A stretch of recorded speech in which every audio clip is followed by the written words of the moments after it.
Quem crê que Deus é Deus provedor? Sabe, irmãos, vamos trazer à memória aquilo que nos dá esperança.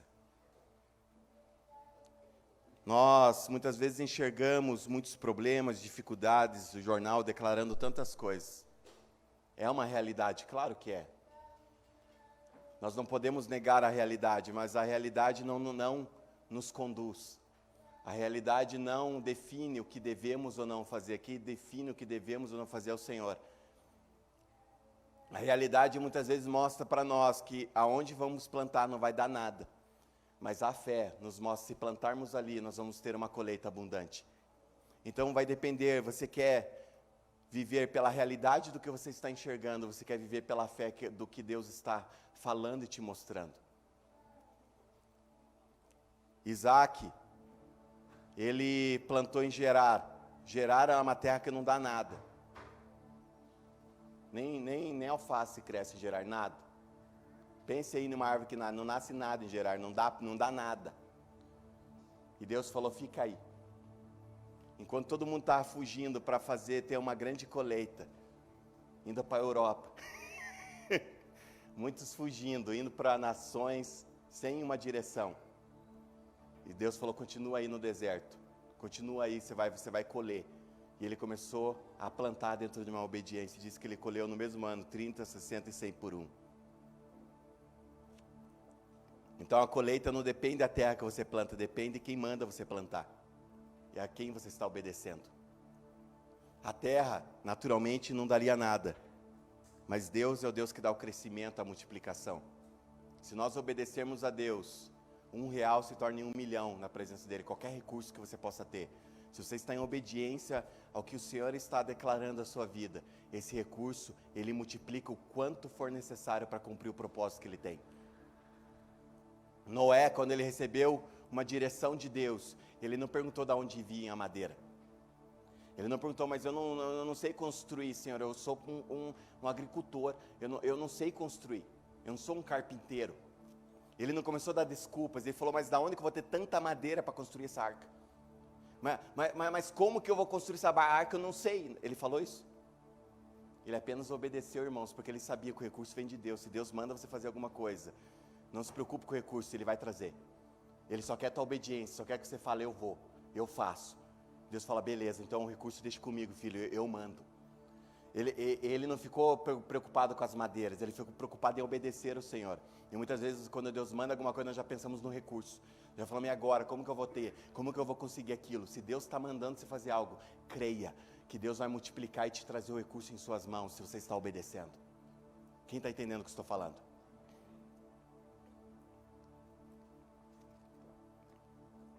Amém, não é sobre isso que eu quero falar, não. 2 Crônicas, capítulo 32. Eu vou falar de uma forma breve.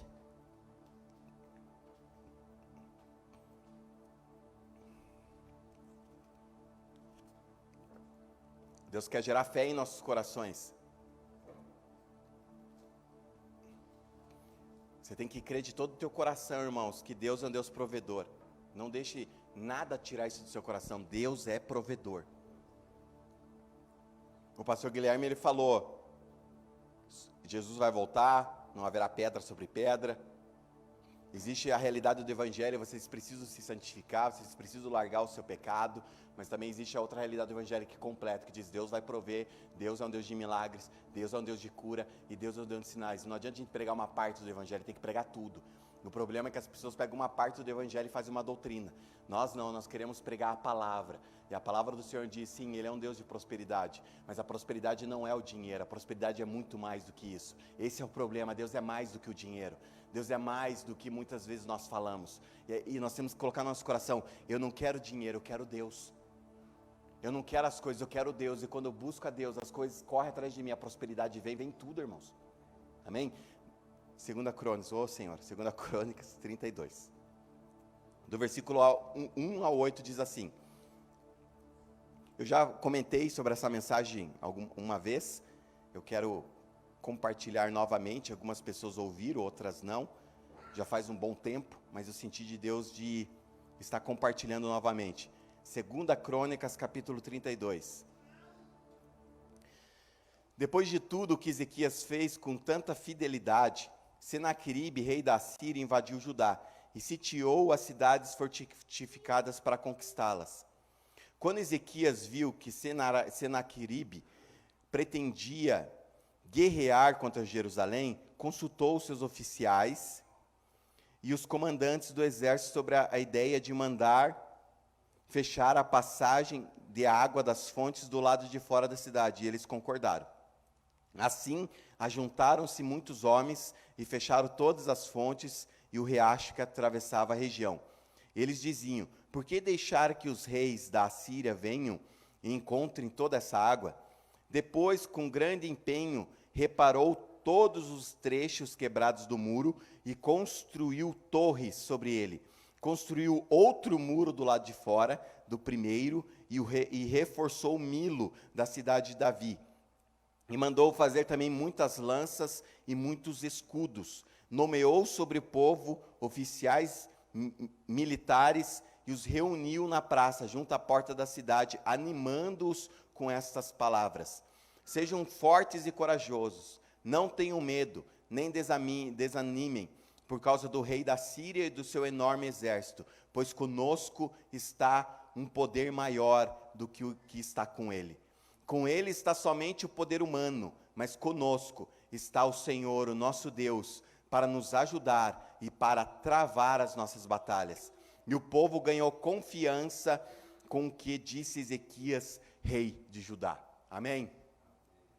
Irmãos, se for falar do rei Ezequias, nós iríamos falar por muitas horas. O rei Ezequias foi um rei que ele restabeleceu o templo, reorganizou o serviço, purificou o templo. Ele novamente começou a comemorar a Páscoa. Então nós chamamos isso de um avivamento da época. Então foi um avivamento que o rei Ezequias fez. Foi um rei que restaurou tudo que precisava ser restaurado dentro do templo. E foi um rei fiel ao Senhor. Ele teve suas falhas, é claro, mas eu não quero focar aqui nas falhas dele. Ele teve falhas, a gente lê, ele teve algumas falhas. Mas nós podemos dizer que ele teve mais acertos do que falhas. E foi um rei que ele sempre buscou a direção de Deus em muitas coisas na vida dele. E nessa situação específica, depois que ele restaurou o templo, depois que ele reorganizou o serviço do templo, depois que ele comemorou a Páscoa com o povo novamente, diz aqui a palavra do Senhor que depois de tudo que Ezequias fez com tanta fidelidade, Senaqueribe se levantou. Então significa que quando ele estava agindo com fidelidade, ele estava fazendo as coisas para o Senhor, o inimigo veio para querer atrapalhar. Veio para querer impedir Ezequias de avançar. Ele veio querer tirar o foco de Ezequias, ele veio querer atrapalhar o avanço do reinado de Ezequias. Ele veio para tirar a paz de Ezequias. Ele veio para querer afrontar Ezequias, Senaqueribe. Mas, diante dessa afronta, diante dessa situação onde Senaqueribe se levantou contra o rei Ezequias, contra Judá, diante dessa guerra iminente, diante dessa guerra que ia acontecer, Ezequias, ele tomou algumas decisões que neutralizou o poder do inimigo. Ele tomou algumas decisões que acabou neutralizando a ação do inimigo no reinado dele. Ele tomou algumas decisões que neutralizou a força do inimigo contra Jerusalém. Ele tomou essas decisões. Então, foi algumas decisões que ele tomou, alguns passos que levaram ele a neutralizar qualquer ação de Senaqueribe. Senaqueribe, ele pensou que ia destruir. Senaqueribe, ele entrou já na batalha falando: vocês estão perdidos, eu vou acabar com vocês. E Ezequias, o rei Ezequias, não, ele falou: não, eu vou tomar algumas decisões. Ele pode até ter um exército grande, ele pode aparentar ser poderoso, mas eu vou tomar algumas decisões e vou neutralizar o poder dele pela sabedoria de Deus. E ele tomou essas decisões. O que eu quero dizer com isso? Nós também temos um inimigo que não se chama Senaqueribe, se chama diabo, e ele tem as suas ações, e ele tem o exército que muitas vezes ele coloca ao nosso derredor, falando: eu vou acabar com vocês, eu vou destruir a vida de vocês, eu não quero saber, eu vou destruir, e ele começa a nos afrontar. Então nós sempre vamos ter um inimigo. O inimigo, ele sempre vai estar tentando contra as nossas vidas. Existe um inimigo que age nesses dias. Nós não podemos brincar e falar, não, Deus é poder. Claro que Deus tem todo o poder, é claro que Deus está acima, infinitamente acima do que o inimigo, mas isso não significa que não há um inimigo e não significa que ele não tem algum poder. Ele tem poder e ele influencia pessoas, ele destrói famílias, ele destrói vidas e ele está destruindo a todo momento pessoas. E ele destrói sim pessoas que estão dentro da igreja, que muitas vezes estar dentro da igreja não significa que você é igreja, não significa que você está com Deus, você é apenas um frequentador religioso, e o que o diabo mais ama é pessoa religiosa, é pessoa que pensa, eu estou aqui cumprindo meus ritos religiosos e estou tranquilo. Não, irmãos, é Deus que nos guarda, é Deus que nos livra, é na obediência dEle que nós permanecemos seguros, mas a religião não nos dá segurança nenhuma. Quem nos dá segurança é Jesus. Jesus é o poder que nos assegura, Jesus é o poder que nos guarda, Jesus é o poder que nos leva a avançar. Quem está entendendo? Então, o inimigo vem nos afrontar para querer nos destruir. Existe um inimigo. E nós não podemos pensar que não existe. Existe um inimigo que está tentando a todo momento contra as nossas vidas. Ele está tentando a todo momento contra a nossa nação. Ele está tentando a todo momento contra a nossa casa e família. Ele está tentando. A palavra do Senhor diz que Deus está ao nosso derredor, os anjos, mas diz que há um leão falsificado, que está ao derredor, buscando o quê? Uma brecha para poder nos devorar. A palavra de Deus diz em João 10,10, que Jesus veio para nos dar uma vida, e uma vida em abundância. Mas diz também no mesmo versículo, que tem um inimigo, que veio para o quê? Matar, roubar e destruir. Então no mesmo versículo que fala, eu vim para dar vida e vida em abundância, mas existe alguém, existe um inimigo, que ele vai tentar matar, roubar e destruir. Matar, roubar, seja fé, seja o que for, e destruir. Ele está pronto para nos destruir. Então nós temos que ver as ações de Senaqueribe, as atitudes que ele tomou, as decisões que ele tomou para neutralizar de uma forma natural as ações de Senaqueribe, e nós trazermos para as nossas vidas como estratégias para nós neutralizar o poder do inimigo das nossas almas. As mesmas estratégias, se nós usarmos, nós conseguimos neutralizar os ataques do inimigo. Primeiro ponto que eu quero falar para os irmãos. No versículo 3, eu não vou lendo, que eu falei demais já, então eu tenho pouco tempo. Versículo 3 diz que ele consultou os oficiais e comandantes. Então a primeira decisão que o rei tomou, não foi tomar uma ação dentro da autoridade que ele tinha. Ele poderia falar, me obedeçam, faço isso e ponto final. Não, a primeira atitude que Ezequias teve, ele reuniu os conselheiros, ele reuniu os seus oficiais, ele falou, o que vocês acham de nós tapar as fontes? O que vocês acham de nós tomar algumas atitudes? Ele estava o quê? Falando para os seus comandantes, falando para os seus oficiais, declarando o que ele ia fazer, pedindo o quê? Conselhos e pedindo a opinião deles. E todos concordaram, falando, eu acho que é uma boa ideia. Eu acho que é isso aí mesmo que temos que fazer. O que significa isso, irmãos? Para nós vencermos o inimigo, muitas vezes nós precisamos de conselhos, de pessoas. Nós não podemos andar sozinhos. E esse é o grande erro das pessoas, é pensar que eu andando sozinho, eu e Deus, eu sou assim com Deus, eu não preciso de ninguém. Deus nunca falou isso. Deus sempre falou, você vai ser assim comigo, mas você precisa do seu irmão, você precisa da igreja, você precisa participar de um corpo, você precisa estar em unidade com pessoas. E o inimigo tem destruído pessoas nisso, no orgulho. Nós muitas vezes temos o orgulho de pensar que nós sabemos mais do que as pessoas, e muitas vezes sabemos, mas por humildade, nós vamos lá e perguntamos, o que você acha disso? O que você acha de eu fazer isso? O que você acha? Eu estou sentindo isso, irmão, o que você acha? Pessoas maduras, pessoas que realmente possam te ajudar. Não vai pedir para uma pessoa que não vai te dar conselho bom, vai pedir para a pessoa certa. Nunca peça conselho para cúmplices, peça para a pessoa que você sabe que fala a verdade e para você que vai te confrontar. Tem pessoas que vai pedir conselho sabendo que a pessoa vai falar amém. Eu não sou essa pessoa, irmãos, quem me conhece sabe, eu falo mesmo. Então, se a pessoa vem e fala, não concorda, são meus amigos me aguentam, mas eu sou amigo, eu falo a verdade. Mas, nós temos que buscar conselhos, temos que ser humildes, é tempo de nós realmente sermos humildes, irmãos. Existe uma guerra e nós só vamos ganhar com humildade, só com humildade. É nós falar, pastor, eu preciso do Senhor. Sabe aquele conselho? Irmãos, eu sou pastor, tudo, mas eu peço conselho para o Guilherme. Quantas vezes fui tomar decisão e não pedi conselho? Na verdade, todas as minhas decisões eu peço conselho para o Guilherme, para amigos, para pessoas que eu confio. Todas. E muitas vezes tenho a certeza no meu coração, mas eu peço conselho. Até coisas claras que eu sei que tem que fazer, falou, o que você acha? Vai lá. Ele fala, amém, eu sei. Vamos lá. Mas eu peço porque assim, eu aprendi que na multidão de conselhos há sabedoria. E na multidão de conselhos há bom êxito. E mais uma coisa, Provérbios 24, 6 diz, com conselhos prudentes, tu farás a guerra. E há vitória na multidão dos conselheiros. Então vai fazer guerra, busque conselhos prudentes. Eu vou entrar numa guerra. Tem momento que a gente sabe que vai entrar numa guerra. Busque conselhos prudentes. Busque pessoas. É o momento de entrar nessa guerra? Então entra. Amém? Nunca entre sozinho.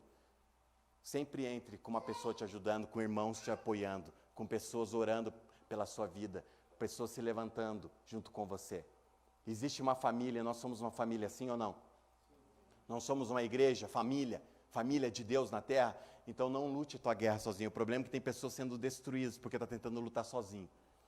E está lá, enquanto não se dobrar e falar, eu preciso da ajuda dos meus irmãos, a pessoa vai continuar na lona.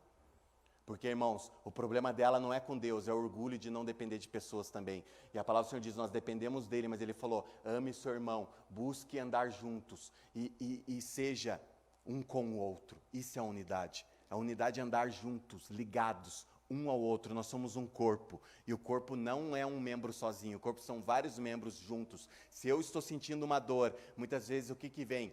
Não vem lá os anticorpos, as lutas lá, as plaquetas, sei lá o nome, eu não sou médico, mas vem algumas coisinhas para nos ajudar, não vem? Vem lá, alguma coisa do organismo vem para combater. Agora, se eu fosse médico, eu ia falar uma coisa bonita aqui para você, mas se sente uma dor, diz que vem lá os anticorpos, sei lá, as plaquetas, sei lá o que vem, mas vem ali uma defesa. Vem uma defesa para te ajudar. E muitas vezes se é o estômago que está doendo, e você não é essa defesa, a defesa são seus irmãos, eles vão lá e falam, vamos aqui te ajudar com essa dor, eu ajudar a parar essa dor com você, e eles cuidam de você, e te ajudam, e te fortalece, e você vai e vence.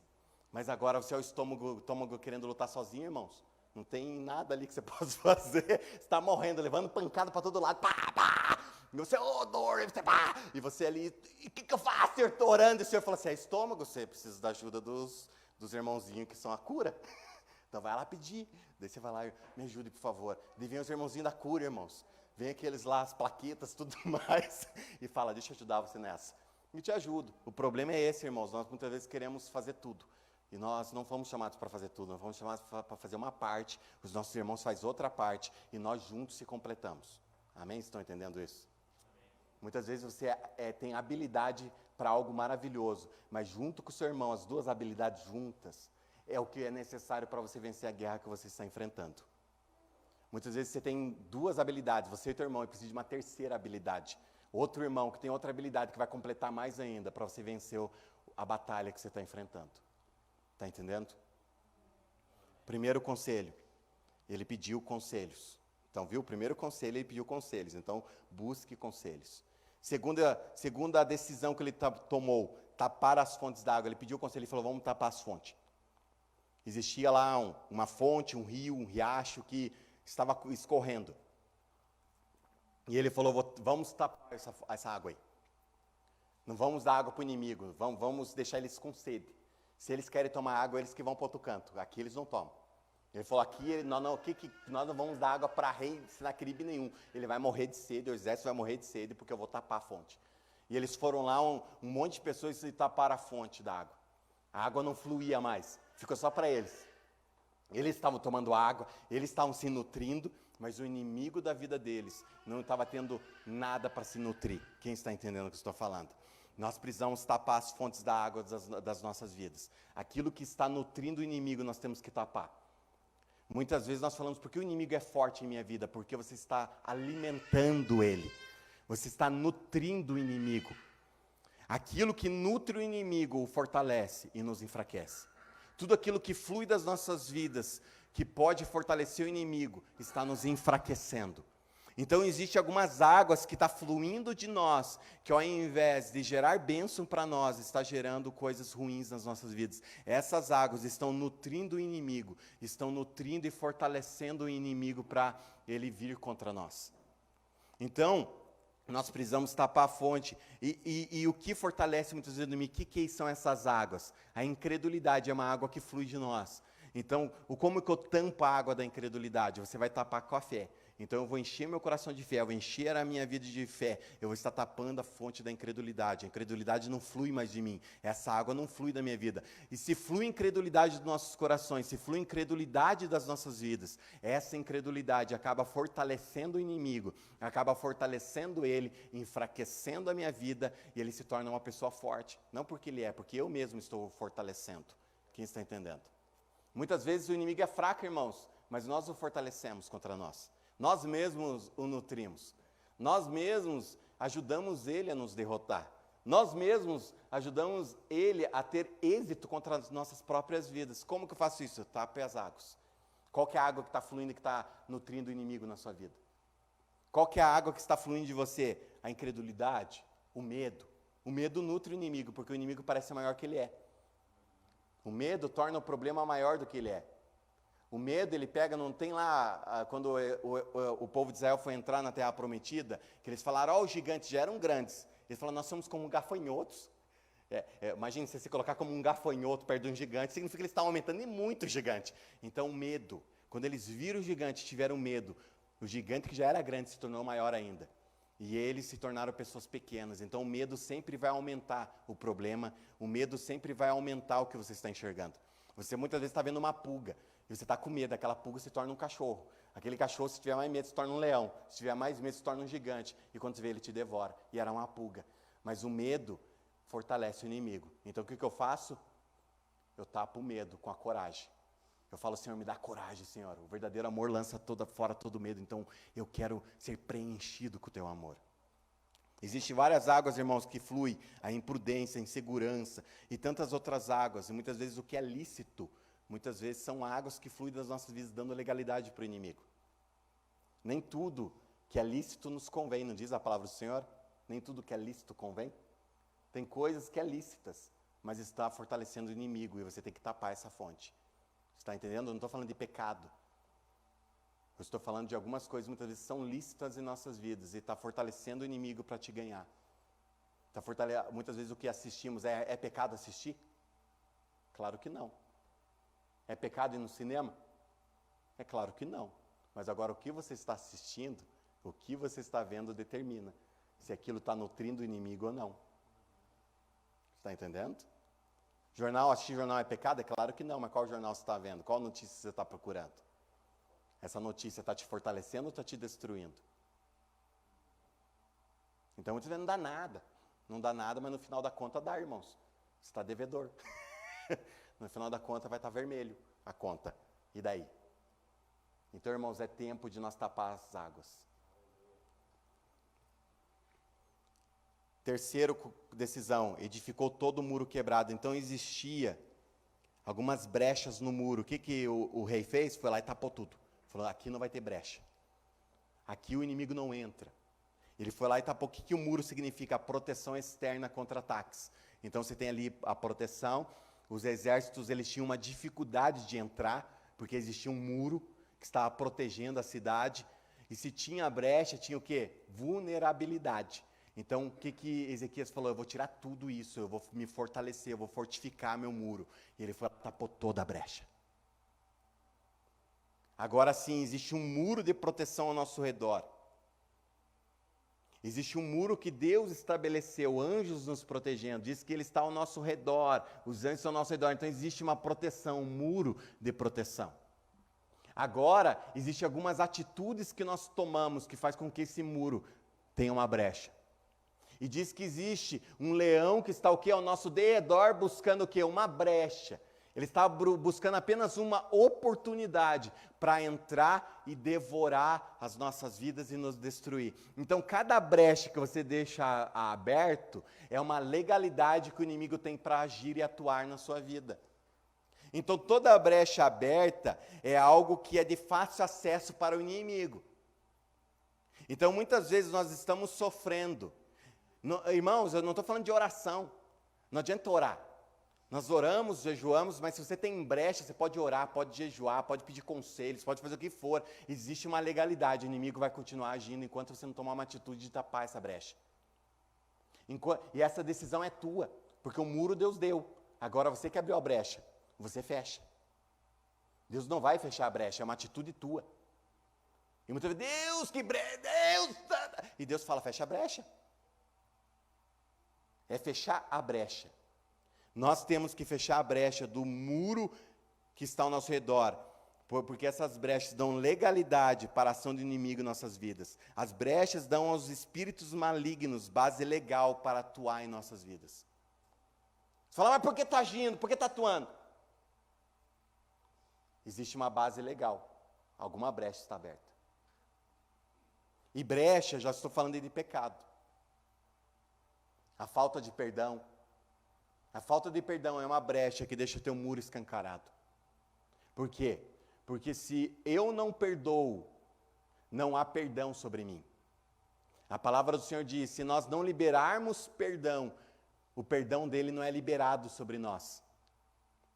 Então, se o perdão de Deus não é liberado sobre nós, não há graça sobre nossas vidas. E se não há graça sobre nossas vidas, nós estamos lascados, irmãos. Então, muitas vezes, nós estamos com a falta de perdão. Então, quanto antes você liberar perdão, mais rápido a brecha é fechada. Porque ali há mágoa, ali há ressentimentos. E diz que uma raiz de amargura contamina todo o corpo, te contamina e começa a contaminar todos ao teu redor. Então, essa brecha, além de estar te contaminando, essa brecha vai ser uma ação para você querer contaminar os outros irmãos. Se o irmão abrir brecha, ele é contaminado também pela sua amargura. E daí, se o outro abrir brecha, você vê igrejas que estão totalmente amarguradas. Porque um irmão foi amargurando o outro. E de repente, houve uma rebeldia e todo mundo sai da igreja. Eu vou sair, eu vou procurar uma terra melhor. E, por causa de rebeldia, e rebeldia também é uma brecha. Qual que é a brecha que está na sua vida? Você tem brechas no teu muro? Qual é o pecado que você tem de estimação? Pastor, misericórdia. Mas tem pessoas que têm pecado de estimação, que não quer mudar. Tem pessoas que você fala, muda, não quero. É um pecado de estimação, ela pegou para ele. Nós temos que largar qualquer pecado, irmãos, que possa estar no nosso coração. Eu não estou falando que eu estou aqui na presença de pecadores, mas eu estou de pecadores que estão sendo transformados por Deus. Eu sou um. E eu tenho que todo momento vigiar para ver se não tem uma brecha na minha vida. Esse é o problema, irmãos. Muitas vezes nós pensamos numa brecha. Nós temos que sondar, será que não tem amargura, falta de perdão, pecado não confessado, não ser fiel ao Senhor na área financeira? As pessoas muitas vezes falam, mas por que tudo na minha vida não vai, minha vida financeira não vai? Porque nós estamos em infidelidade na nossa área financeira, é uma brecha onde o inimigo atua. Existe um devorador, não tem um devorador? Um demônio específico para a área financeira, o devorador e Mamon, que é o Deus do dinheiro. Então, existe dois demônios, o devorador que devora tudo e Mamon que quer governar. Agora, se nós damos brecha, Mamon nos domina, se nós damos brecha, o devorador nos consome. E muitas vezes, Deus prospera a minha vida financeira, faz as coisas acontecer, mas a minha vida financeira está cheia de brecha. Porque eu não estou ouvindo Deus, não estou lendo a palavra me ensina que existem princípios de fidelidade na minha área financeira. Agora, se eu não obedeço esses princípios, significa que eu estou deixando brechas abertas. Quem está entendendo? E daí não adianta orar, não é a oração que fecha a brecha. Estão entendendo isso? Como é sério? A oração não fecha a brecha. O que fecha a brecha é decisões e nova postura. Isso fecha a brecha. A brecha, você vai fechar o quê? Qual que é a tua atitude? Você vai lá no muro e fecha. Não é a oração que vai fechar, é a tua atitude, é a tua ação. A oração, desde que seja para arrependimento, se há um pecado não confessado, você ora se arrependendo. Isso está fechando a brecha, porque é uma atitude, é uma ação nossa. Nós precisamos fechar as brechas das nossas vidas. Foi isso que o rei fez. E além de fechar a brecha, eu coloquei aqui várias outras coisas. Não honrar os pais é uma brecha. Você não honra os seus pais é uma brecha. É uma brecha onde você vai ser impedido de ter uma vida longa e próspera. Já viu Star Trek? Que diz lá, vida longa e próspera. Vida longa e próspera. Está te impedindo de ter uma vida longa e próspera. Está aqui, fofoca. A fofoca é uma brecha. Para de ser fofoqueiro, irmão. Sei que não tem aqui, mas para. Você está me assistindo aí, ó. Para de ser fofoqueiro. Larga a fofoca. A fofoca. A maledicência. Muitas vezes falar palavras que não é para ser faladas dentro de casa, abre brecha. Você xingar o seu filho, falar palavrão, abre brecha. Você no carro, no trânsito, abre brecha. Cada palavra que sai da sua boca, que sai como maledicência, é brecha. Se você falou alguma coisa, pede perdão. Fala, Senhor, me perdoe, Senhor, fiquei nervoso, me perdoe. Eu não queria, me perdoe, me ajude. Me ajude a ter mais controle. Porque não é só a questão da fofoca, é o que declaramos também em casa sozinhos. Pode abrir brecha nas nossas vidas. Quem está entendendo? Algo que eu escrevi aqui que é muito importante. Precisamos fechar as brechas das nossas vidas para podermos nos colocar na brecha pela vida dos outros. Não adianta nós queremos nos colocar na brecha pela vida do nosso irmão se a nossa vida está escancarada para o inimigo atuar. Não adianta nós cuidarmos da casa do vizinho se a nossa casa está aberta e falando, entre, como você quiser. O ladrão entra, irmão, rouba tudo e você está cuidando da casa do seu irmão. Cuida da sua casa primeiro e depois cuida da casa do seu irmão, ajuda ele. Tem muitas casas que estão sendo destruídas porque as pessoas estão olhando para a casa dos outros, ao invés de olhar para a sua. Tem muitos pastores que perdem a família porque cuidam da família dos outros e não cuidam da sua própria. Esse é o maior erro. A palavra do Senhor diz, primeiro, para ser pastor, primeiro cuidamos dos nossos. Depois nós vamos cuidar do rebanho de Deus. Eu cuido primeiro da minha esposa. Ela é minha primeira discípula. Ela é a primeira pessoa que eu cuido, para daí querer cuidar dos outros. A nossa casa, nós temos que cuidar juntos, para daí querer cuidar da casa de vocês. Agora não adianta eu querer cuidar da casa de vocês, e minha casa está cheia de brecha. Estão entendendo? Fecha as brechas. E Deus ensinou, não adianta ter medo, não. Deus nos ensinou a fechar as brechas das nossas vidas, e sim, nos colocarmos na brecha pela vida dos nossos irmãos. Isso é bíblico. Então, quanto antes você fechar as suas brechas, o quanto antes você vai se colocar na brecha pela vida do seu irmão, o quanto antes Deus vai te levar a um crescimento espiritual e você vai ver coisas extraordinárias acontecendo na sua vida. Aonde está escrito isso? Ezequiel 22:30 diz, e busquei dentre eles um homem, o Senhor falando, que estivesse tapando o muro, estivesse na brecha perante mim por esta terra, para que eu não a destruísse, porém a ninguém achei. Então o Senhor estava procurando alguém que estava na brecha, alguém que tinha se colocado como intercessor, falando, Deus, tem misericórdia do Brasil, Senhor, tem misericórdia da nossa cidade, Senhor, tem misericórdia do nosso povo, Senhor. E você ali se colocando na brecha, como intercessor, você se coloca no lugar da pessoa. O pecado da pessoa você confessa, fala, Deus, perdoa ela, Senhor, perdoa. E você se coloca no lugar daquela pessoa, daquela nação, enfim. Mas antes de você se colocar no lugar de qualquer pessoa, tape as brechas da sua vida. Antes de você querer interceder pelo Brasil, tape a brecha da sua vida. Cuide da sua vida antes de querer cuidar de uma nação. Cuide da sua casa antes de querer se cuidar do Brasil. Quem está entendendo o que eu estou falando? Porque muitas vezes as pessoas falam, olhe como eu sou uma pessoa honrada, eu estou olhando para o Brasil. E a sua família está ruindo. Que glória nisso. Sendo que a transformação do Brasil começa na nossa casa. A mudança do Brasil começa no meu lar e no seu lar. A mudança que a nossa nação necessita começa dentro dos nossos lares, com nossas famílias sendo fortalecidas em Deus. As nossas casas totalmente guardadas em Deus. Aí começa a mudança. Então, eu estou ajudando o Brasil. É claro que eu vou me colocar em oração, vou buscar, eu vou tomar as atitudes e ações que são necessárias para ajudar o que Deus está movimentando. Mas, antes de tudo isso, eu vou cuidar da minha casa, eu vou cuidar da minha família, eu vou cuidar da minha vida para ver se não há brecha. Eu fecho, eu cuido de mim, cuido da minha casa. Agora eu falo, Senhor, eu estou pronto para a guerra. Agora eu estou pronto para a luta. E você vai lá e luta com seus irmãos. Quem está entendendo? Rapidinho, ele edificou torres. O que é edificar torres? Torres eram levantadas para vigilância, então ele colocava pessoas para ficar vigiando. Então ele levantou torres para ficar ali em alerta. Ele levantou torres para identificar qualquer ataque do inimigo. Então, nós precisamos o quê? Levantar torres em nossas vidas. Nós precisamos o quê? O que é levantar torre? É você se colocar em vigilância. É você se colocar em alerta. É você ficar de olho, identificando qualquer ação do inimigo, sabe? Você ficar ali, ó, Não é você ficar com medo, é cautela. O problema é nós que nós vamos vivendo a nossa vida pensando que não temos mais inimigo, que não tem mais nada para nos tocar e acabamos perdendo a vigilância. E Jesus nunca falou para você, ore e fique de boa. Jesus já falou, ore e fique de boa. Ele falou, ore e vigie e ore. Então a vigilância faz parte do cristianismo, faz parte do que Jesus nos ensinou. Jesus não falou, agora eu morri por vocês, vocês não precisam mais vigiar, fica de boa, eu estou vigiando por vocês, há anjos guardando vocês, vigiando vocês. Não, ele falou também, há uma posição de vocês precisam ficar em alerta. Viu algo? Ora. Viu algo? Tá amarrado! Em nome de Jesus. Esses dias eu brinquei, né, que você vai orar por uma pessoa, covardia, dá vontade de bater no inimigo, daí você bate na pessoa falando, eu estou batendo no inimigo, pá! Ainda na covardia que você fala, tá amarrado, aí o bichinho fica amarrado, você bate à vontade, mas não pode, irmãos. Mas, enfim, nós precisamos estar em alerta, porque o inimigo se levanta, mas ele se levanta para cair, quem crê.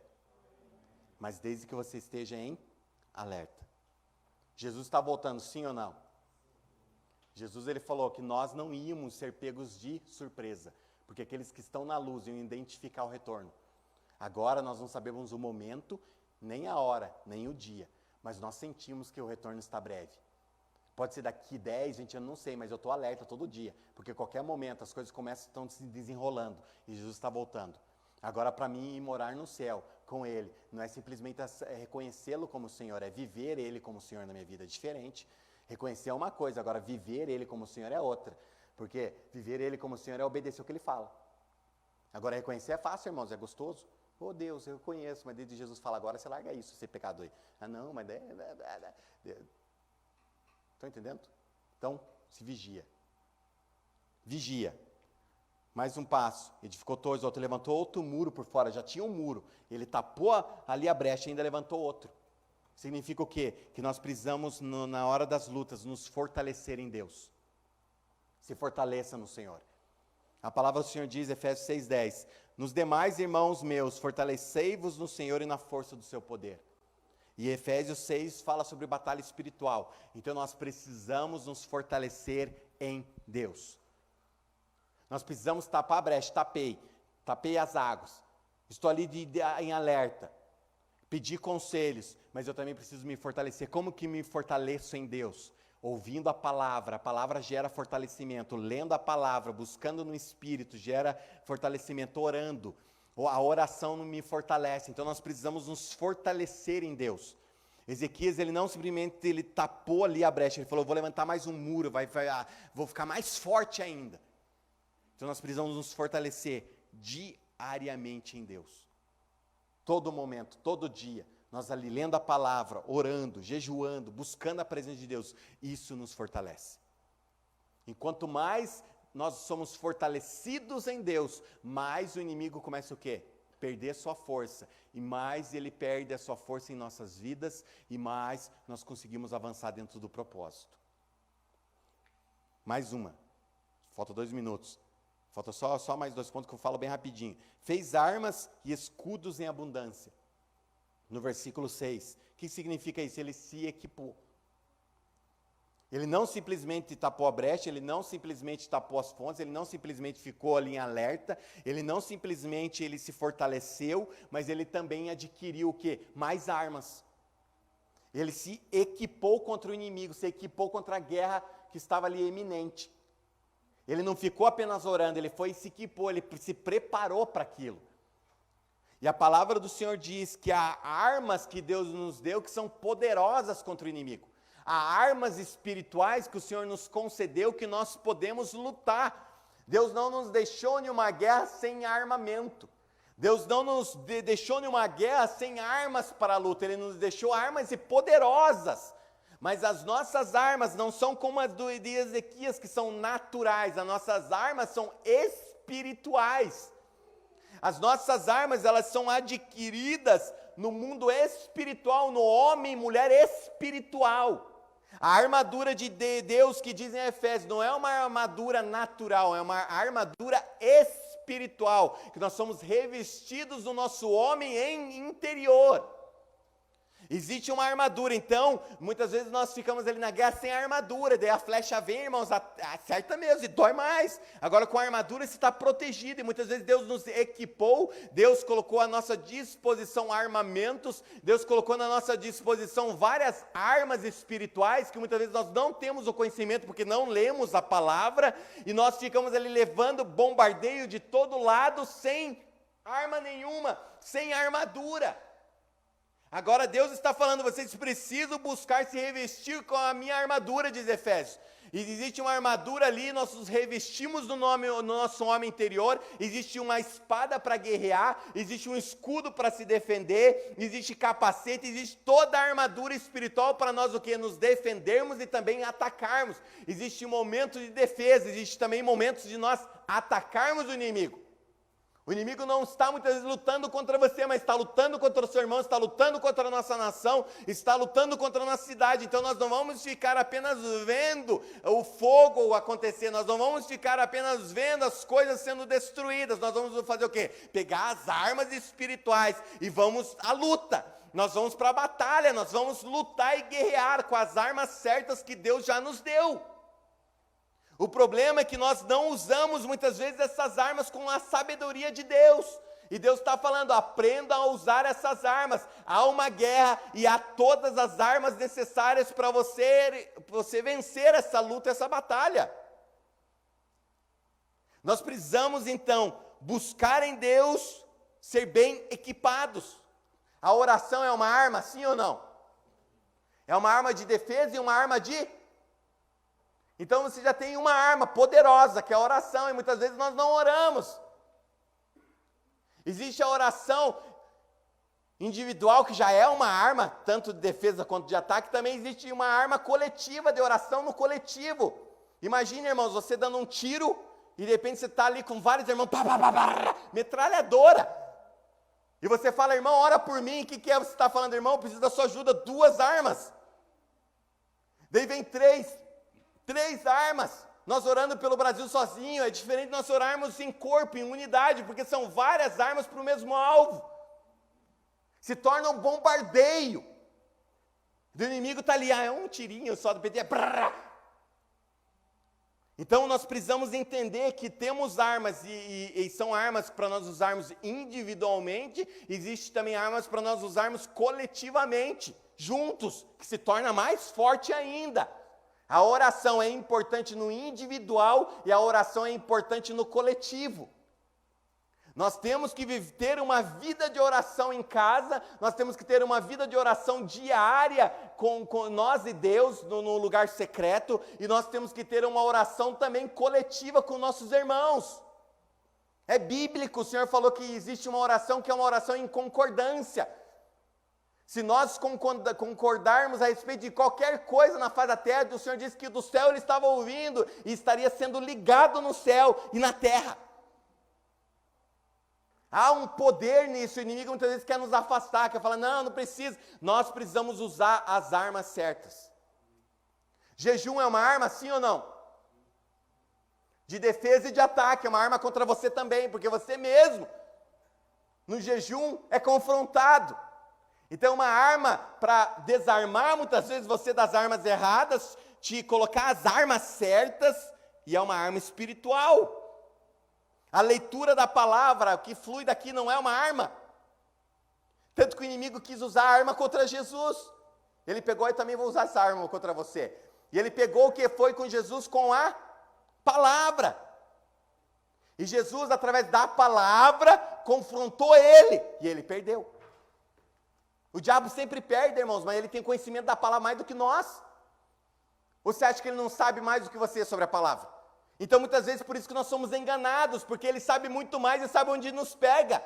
Porque ele sabe o que realmente pulsa em nossos corações. Se você ama o dinheiro, o que ele vai fazer para você? Eu vou dar todos os bens que você precisa, vai pegar a palavra e vai distorcer, falando, você merece ser rico, você merece isso. Você fala, eu mereço mesmo, preciso de dinheiro. E daí você começa a ser enganado pelas suas próprias ganâncias. O diabo, ele sempre vai usar as mesmas estratégias, ele pega nós, nas nossas próprias ganâncias. Se nós somos gananciosos, se nós somos pessoas imorais na vida sexual, quem ele vai pegar? Vai pegar nós na nossa imoralidade. Ele sabe se te tentar, você vai adulterar, ele sabe se tentar, você vai ver coisas que não deve, porque você é pego nas suas próprias concupiscências e ganâncias. Então nós precisamos fechar, tapar as fontes, fechar as brechas, para nos tornar pessoas fortes, estarmos prontos para essa guerra que está iminente. Nós precisamos arrumar a nossa casa, como Deus falou para Ezequias, coloque em ordem a tua casa, porque há uma guerra sendo trilhada, há uma guerra acontecendo, e nós muitas vezes pensamos só em nós, há uma guerra no mundo espiritual contra o reino de Deus. Enquanto mais nós nos equiparmos, mais nos prepararmos, mais vamos avançar com o reino na terra. Deus está liberando, Deus está conosco, Deus é o Senhor dos exércitos. Deus, Ele é o Senhor que está à frente, mas nós somos oficiais, nós somos comandantes, talvez você é ali um milico, sei lá. Cadê o Pedro? É milico? Milico ali, ó. Um milico, mas não importa, é importante. Você é importante. E eu estou encerrando. Quem está entendendo? E a nossa luta não é contra a carne e... A nossa luta não é contra as pessoas. Muitas vezes nós pegamos nossas armas que não são espirituais, são totalmente naturais e carnais, e nós queremos destruir pessoas. Com a nossa boca, ao invés de nós liberar bênção, nós liberamos maldição. Ao invés de falar, você vai vencer, você fala, você é um derrotado. Ao invés de falar, você não vai mudar, você nunca vai mudar. E você começa a liberar palavras, atacando pessoas, ao invés de você falar para o inimigo, você não presta. Não é a pessoa, é o inimigo que não presta. Ao invés de você falar para o inimigo, você não presta. Você pode falar o que você quiser para o inimigo, irmão. Você pega ele e detona ele. Mas tem que ser com fé. Você tem que falar, você não presta. Te odeio. A única pessoa que você tem direito de odiar é ele. Agora não, pessoas não, irmãos. Pessoas nós precisamos amar. Agora tem pessoas destruindo pessoas. Com armas, usando a palavra. Usando como desculpa a palavra e destruindo pessoas. Deus não nos chamou para destruir pessoas. Deus nos chamou para construir, edificar e transformar vidas. Agora a nossa luta é contra espíritos e potestades que usam e influenciam pessoas. Então a tua luta não é contra a tua família. A tua luta é contra muitas vezes espíritos malignos que estão atuando na mente e no coração da sua família. Então não adianta você lutar contra o teu filho, tua filha, teu esposo, tua esposa, ficar falando, você leia a palavra e pá! E ele com o coração duro.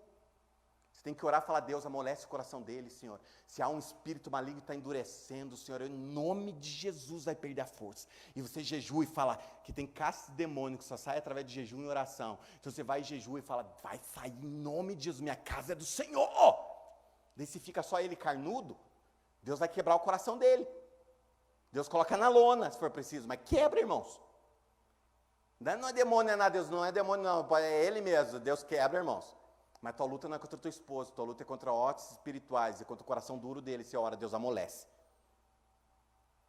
O problema é que nós perdemos as pessoas, é porque nós falamos mais do que devemos. E nós queremos, colocar na goela das pessoas as coisas. Sendo que a gente tem que orar. E falar, Deus, toca o coração, Deus. Porque não adianta, irmão, se o coração está duro, não entra. Agora você tem que orar, amolece, Senhor, vai entrar, amolece, Senhor, eu sei que vai entrar, eu sei que quando entrar, esse coração vai ser arrebentado pela Tua palavra. E você ora, quantas pessoas tinham coração duro e agora está mole? Quantas vezes você pensou que tem um coração mole e você tem? Quantas vezes você pensou que ia ser transformado e foi? E olhando o Tiago lá atrás, irmãos, vida louca, eu nunca pensei que ia estar aqui. Agora olhando eu hoje, ninguém pensa que eu fui vida louca, então, é o contrário.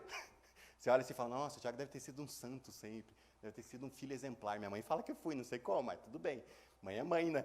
Ela, não, o Tiago nunca me deu problema. Eu falei, não, amém. Irmãos, mas Deus me transformou.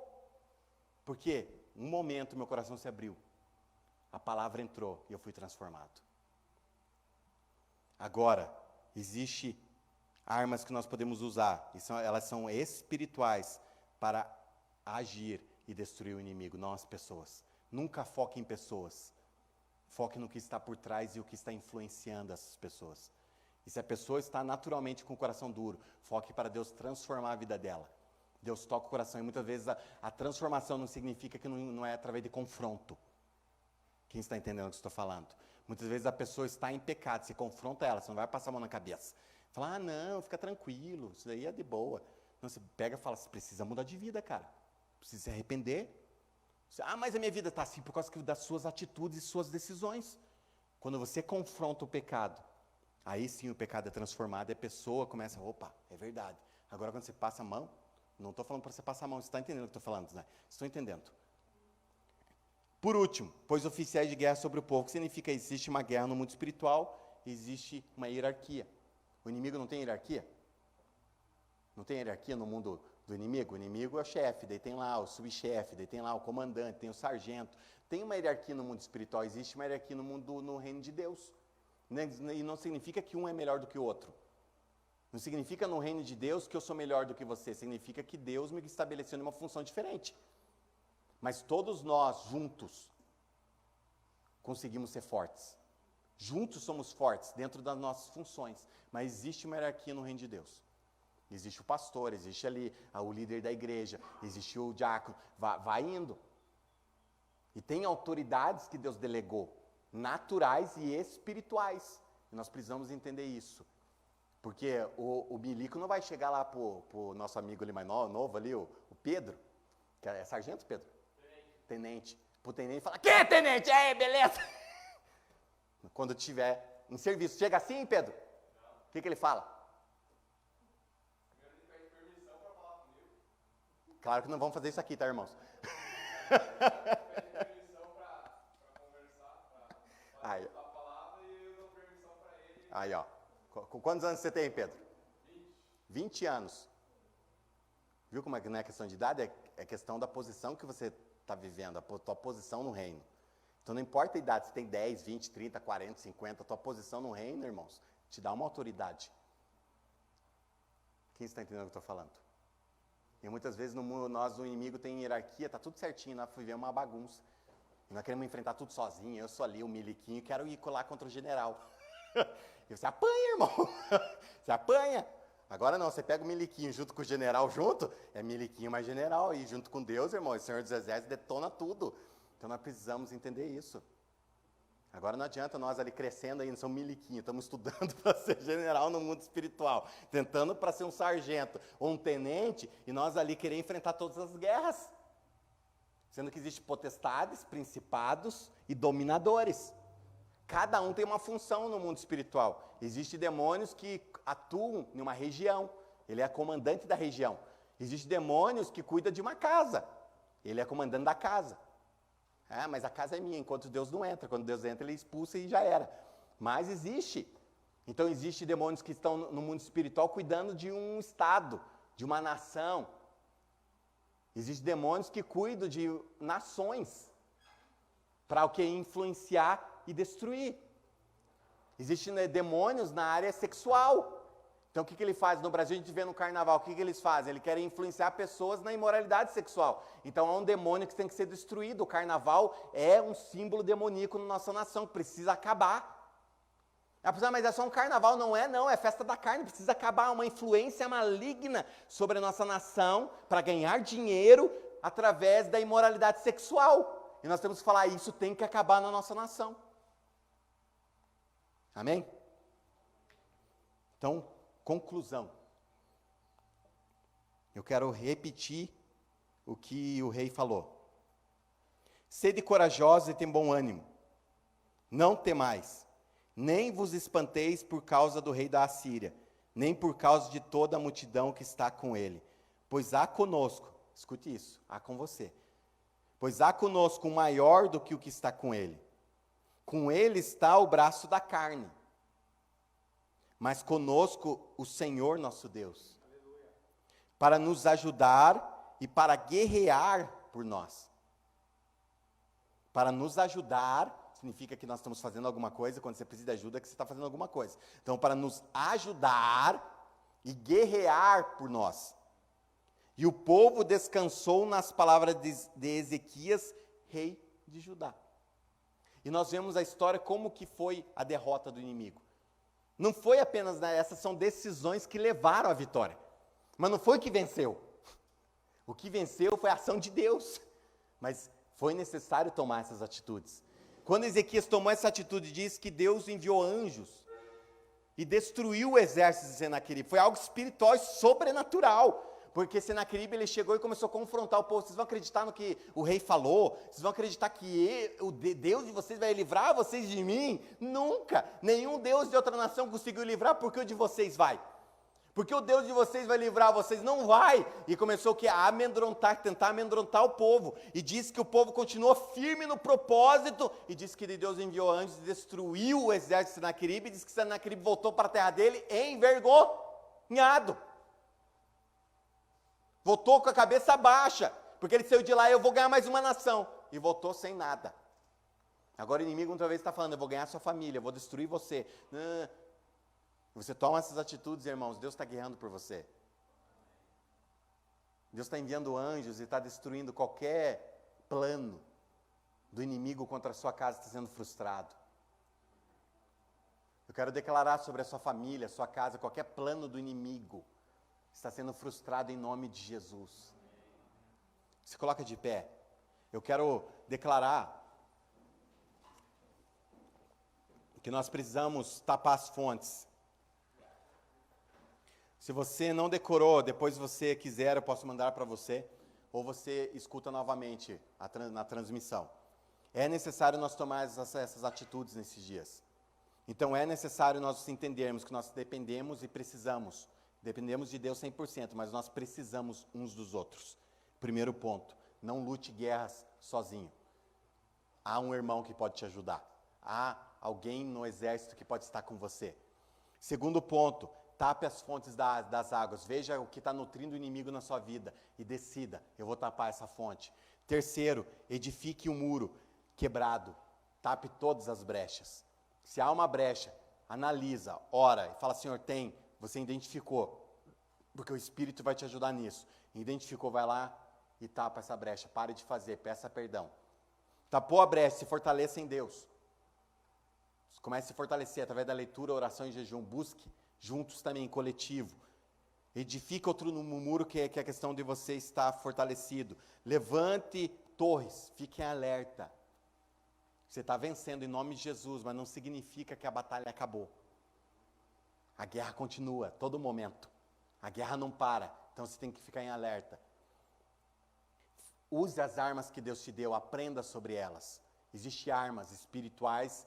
Se você aprender a utilizar essas armas, elas são poderosas em Deus para te levar à vitória nessa guerra. Então aprenda sobre, se revista da armadura de Deus. Faça uma oração e fale, Deus, eu quero me revestir da sua armadura, Efésios 6. Leia Efésios 6 que fala sobre guerra espiritual. A armadura de Deus ali fala sobre a oração também. Então leia e se revista da armadura. E há uma hierarquia. Se o comandante fala para o exército avançar, o que o exército faz? Então, se nós, como pastores, temos sentido que é para avançar, nós vamos Por quê? Porque existe uma hierarquia, uma autoridade. Deus, muitas vezes, ele fala primeiro com um. Ele não significa que ele não está falando com você. Muitas vezes você vai ser usado por Deus para falar para o general. Vai falar para o comandante, você para quem for, Deus está falando isso no meu coração. E Deus vai confirmar. Mas se ali o comandante está sentindo de avançar, nós vamos o quê? Avançar. Amém? Não vamos parar enquanto o exército não parar. Se não para, irmãos, não fica para trás, o inimigo te pega na retardatária.